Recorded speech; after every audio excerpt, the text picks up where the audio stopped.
Don't let her fool you. Out on the dance floor, moving that body. Got every man here dreaming about her. She's a bad, bad, bad, bad girl. How did I get the name Rollercoaster? When I was in the 7th grade, I was sitting in math class, not paying attention, and the gentleman that was sitting behind me, his name was Kevin, and he said, "You got a head like a roller coaster." And he kept doing it all through the class, and I would turn around and tell him to shut up. And then finally said, "Hey man, I'm gonna beat you up at the class." So then the teacher said, "Roller coaster, if you don't shut up, you're gonna get a failing grade anyway, and you're not gonna fight nobody." And when he said that, the whole class started laughing. "You called him Roller Coaster." So after that, some people didn't really know my name because I was kind of new in the area. So they said, "Hey, that's that kid Roller Coaster." So at first I did not like it. I really did not like that name. But one day I was sitting in biology class and this girl said, "Who is that fine dude named Roller Coaster?" And I was sitting right beside her. I was like, "Hey, that's me, that's me." And she didn't believe me. Then finally somebody said, "Yeah, that is Roller Coaster." So ever since then, I like the name. Even today, people still call me Roller Coaster. But for the most part, especially in my church, I'm known as Roller Coaster because I do stand-up comedy. And so I use that name, Roller Coaster, as my stage name.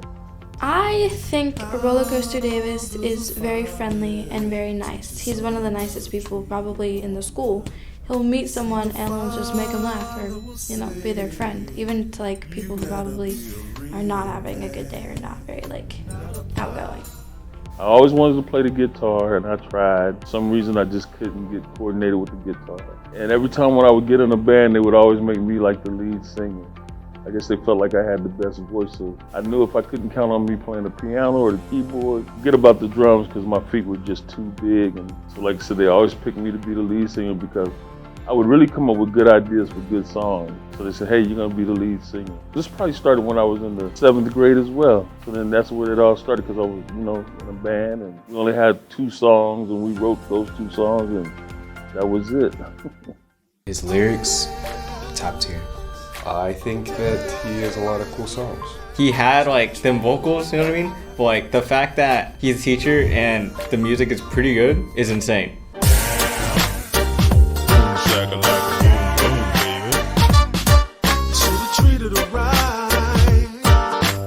Yeah, Damn was the first song that I ever did. I sang that song in a dream, and then all of a sudden matured into the very first studio song that I recorded. Because we did 4 different ways. We did one with a kind of like a Jamaican kind of thing. And then we did a more hip hop. Then we did a rap version.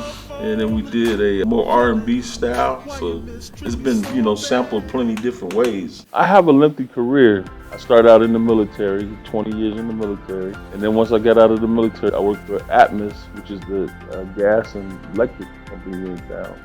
And once I retired from that, I started coming here to the school. So, like I said, I started doing stand-up comedy, and this guy heard me sing on stage. He said, "Hey man, you ought to be a singer instead of being a comedian." And I kind of felt kind of bad about that because I really thought I was a good comedian. He said, "No, just kind of throw it in." So he invited me to the studio. And so that didn't work out too well because I was singing somebody else's song. When you try to sing somebody else's song, if you don't have the right rhythm, the right beat, it's not going to sound right. So then that didn't work out. So then about 2 months later, I was riding around in my company truck and one of the customers said, "Hey man, I heard you singing out there. You want to come in our studio and sing?" And I was like, "Yeah, but I don't think I can sing anybody else's song." So his wife put on a beat and I just started singing over it and they just said, "Man, you need to stop what you're doing and become a professional singer." You don't hear a lot about an ISS teacher also being a musician. He's there for teachers and students and even the janitors probably. He's just there. He's a warm soul. He works with a lot of delinquents, which I thought that would make him very mean, but no, he's a solid dude. One thing about the voice is that no matter where you go, no matter what the situation is, you're carrying your instrument with you. It can always be a blessing. Even if you don't feel good, you can always uplift somebody if you just humming a song or singing a song. Although I'm not a professional, I'm not making a lot of money, but I feel like when you can sing rap, R&B, gospel, soft rock, you can write songs to your dreams, That's a blessing right there. That's the payment right there. He is better than Mozart. I love his music. My favorite song of his is actually the one that we recorded a music video for, Bad Girl. And my favorite part is when he's walking around the school and he's just doing this. And he's like, "Don't call her honey, she'll take your money." That's actually my favorite line in this song. Remember I told you like I did the stand-up comedy? That guy, he had a record company. At that time, he wanted to sign me, which they really did. They did sign me. But the line and the politics of the music business, you know, because every music label, if it's not Capitol or Sony or the big record labels, Motown like that, they may take your songs and give it to another artist. Just to climb the ladder, a whole bunch of people pushing you down. So, you know, you gotta have an income, you gotta take care of your family. That's one of the reasons why I chose doing other things besides singing as a profession. Working with Rollercoaster Davis was like the best thing ever. We did a lot of things, a lot of recording was done. So yeah, it was pretty intriguing when I first heard that he wanted to record a music video with us. Working with Rollercoaster Davis was so fun. Like, it's one of the funnest things I've ever done in this class. I enjoy being here with the kids. I really do. I mean, I know I have a tough job because I deal with all kind of situations. People may come in here and it may be the worst day of their life, or at least they may think the worst day of their life, but actually it's really not, you know, because they're only working on emotion. My job is to kind of smooth them down and say, "Hey man, it ain't that bad. Young lady, I'll get better. You know, this is just one day and it's gonna go so fast." So I think that they need to have somebody who has a cool personality that doesn't get upset. They want you to, you know, just be cool. Don't cause no problems in the classroom.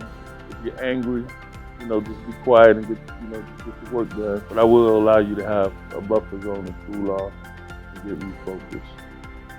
He's pretty friendly even to like the more troubled students that he gets in ISS. Can you wait till after the bell ring after lunch and I'll have to call her first? He believes in like second chances and like believes in people. And he's nice and funny. He's like a teddy bear. I think he's a pretty cool guy. Personally, I'm a big fan of him, but I never told him this, so I'll keep it to myself for now. My favorite part about Rollercoaster Davis is the fact that he made Go Your Own Way. Go Your Own Way, to me, the best song ever. Girl, I'm so afraid to turn the key, 'cause you may not be on the other side, 'cause all we've been doing lately is fussing and fighting. Go your own way. I just want to say thank you. This has been an opportunity that I would have never ever dreamed that happened.